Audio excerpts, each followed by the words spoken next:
continue to track new developments in the 38 Studios scandal. The question of whether to repay the money owed after the failed 38 Studios deal has come up many times. And tonight, a handful of people testified about the potential consequences if Rhode Island doesn't live up to its end of the bargain. Eyewitness News reporter Kelly Sullivan is live at the State House with the latest information.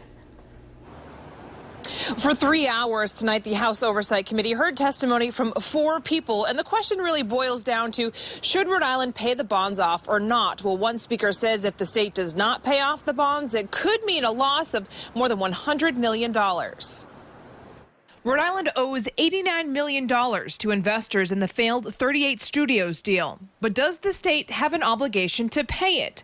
Thursday, the House Oversight Committee heard testimony from a handful of speakers with that question in mind. It's much more of a question of, is it going to be cheaper to pay it or not? The executive director of the business-backed Rhode Island Expenditure Council research group says it's an easy question to answer.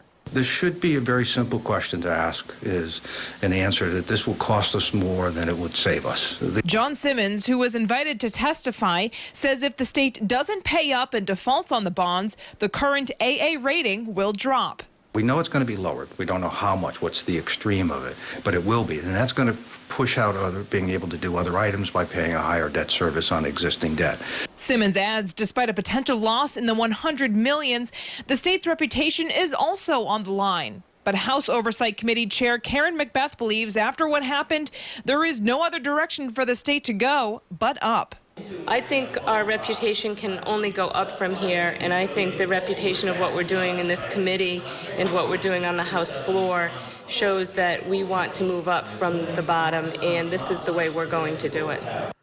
Governor Lincoln Chafee's administration strongly supports paying off the bonds. The House Oversight Committee will continue to hold its hearings next week. Reporting live at the Providence Mobile Newsroom, Kelly Sullivan, Eyewitness News.